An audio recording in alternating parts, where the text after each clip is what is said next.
All right, here we go. New lighting setup. Closer to my face, darker in the background. I'm thinking a little bit Peter McKinnon. I'm quite happy with how this is looking on the little screen. Also, backwards hat because shadow. But I'm not showing you my hat hair is too dead for me to put on my... No, that's not happening. Unfortunately, we're in lockdown, so I can't get it cut. So today I want to talk about 5 of the most iconic brands that have featured in Formula One as sponsors. I love a logo. Logo design's my thing. I'm definitely going to be doing more design stuff going forward. But today, I just want to talk about 5 that I think are pretty iconic. Not the most iconic necessarily, just 5. A little bit of backstory behind the brands that have, decorated F1 cars over the years. And of course, if you enjoy this video, don't forget to hit that like button and subscribe. Hit notification bells as well so you know when all my new stuff is coming out. I'm going to be bringing a lot more content over the next few weeks. I promise it's going to be good. So we can't have an iconic sponsor list without talking about the very first commercial, not actual, involved in motorsport as such, commercial brand that featured on an F1 car. We've got to wind back to 1968, the year before the moon landings. The car in question was a Colin Chapman Lotus in 1968, driven by Graham Hill for the whole season and bare other drivers. Literally, you've got 5 here. You've got Jim Clark, Jackie Oliver, Mario Andretti, Bill Bracke and Moise Salander, all featured in that car during that season. And who was this inaugural brand? The very, very first commercial brand to find its way onto an F1 car. Of course, it was a tobacco brand. Obviously, a John Player one, believe it or not, called Gold Leaf. Now, of course, we all know John Player itself became a massive, iconic brand within Formula One from 1972 to 1987. That's 15 years of essentially the same livery every year. And I'm the first to moan when teams don't change up their liveries every year. It's very true, to be fair, it's very true. When teams do stick to a livery, like me and Tommy were talking about in our podcast we did last week, it makes it iconic. The current Red Bull livery will probably be iconic in years to come because it hasn't really changed much, has it? On to number 2. I picked these because it's just a weird one.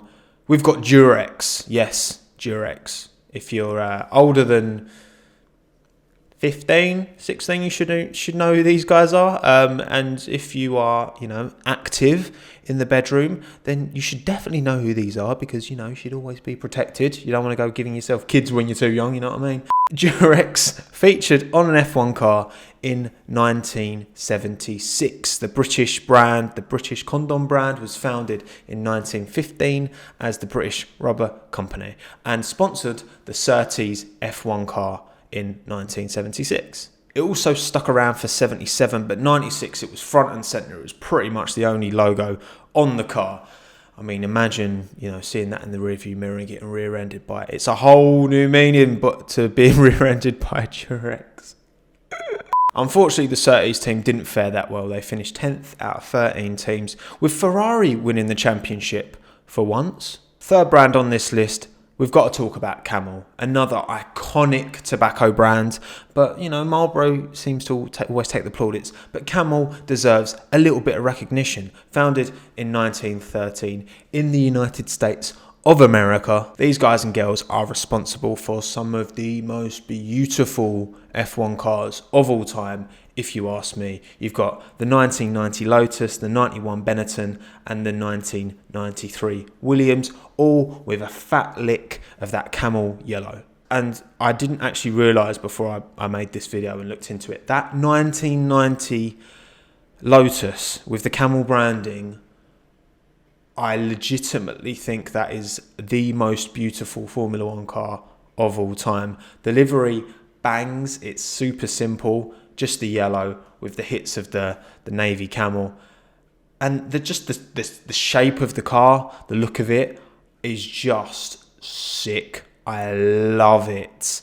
Camel, 1990 Lotus, you're my number 1. Okay, let's jump forward to 2014. This is not iconic, maybe a bit of a stretch, but it's a really weird one. And I had no idea that this was a thing.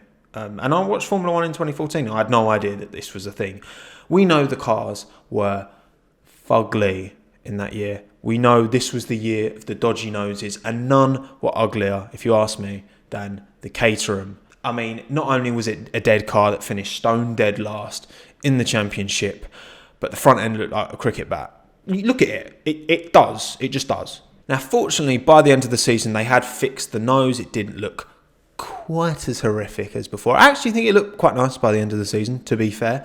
But unfortunately, all that money they spent fixing the nose, they put themselves in a massive financial black hole, missed the third and second to last races, and had to crowdfund £2 million to get on the grid for Abu Dhabi.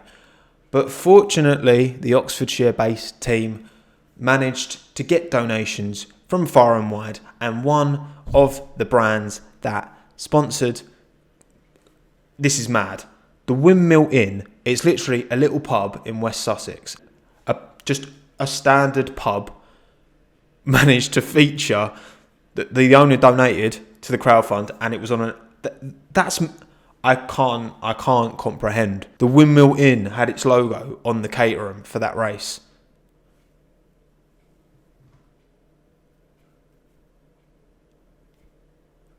What? Fair play to the geezer in charge. I mean, that's a shrewd little bit of business. Not only have you helped out an F1 team, I don't know how much he donated exactly. He's got his bloody... What? That's bonkers, man. That's crazy. I could not put that in here. And on to number 5. We've got to round out. I can't do this. I can't do this without putting Martini in, can I? The iconic Italian vermouth brand, founded way back in Turin in 1863, and they first began their connection, their love affair with Formula One. And obviously it's not just Formula One Martini are big in. There's a lot of, iconic rally cars that have donned the Martini branding, but specifically in F1, it all began in 1972 with the Italian outfit Techno. No, they used to call me Techno Tom at work because I used to be the office DJ. Banging tunes left, right and centre, me, mate, come on. I will say though, I detest vermouth.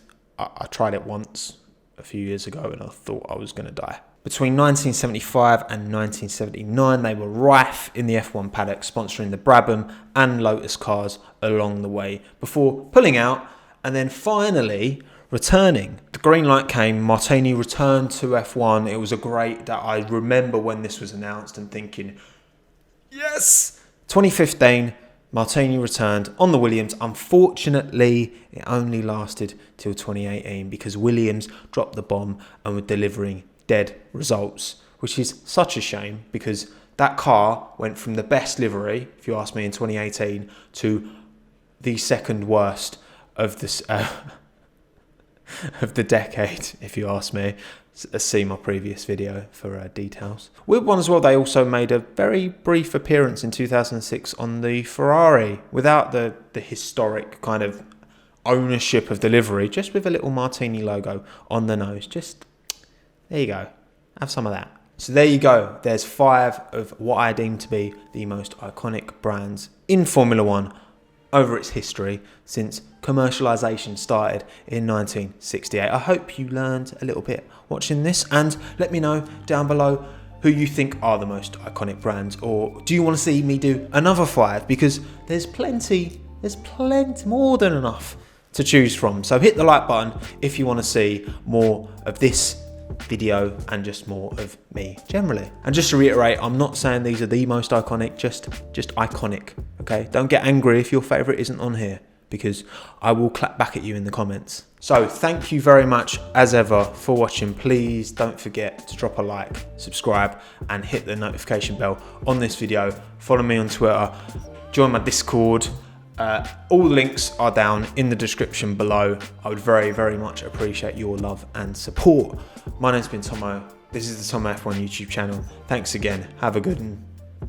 Ta-da. Oh, and let me know, hat back or forward, because Shadow's dead, but back or forward, pole above, let me know.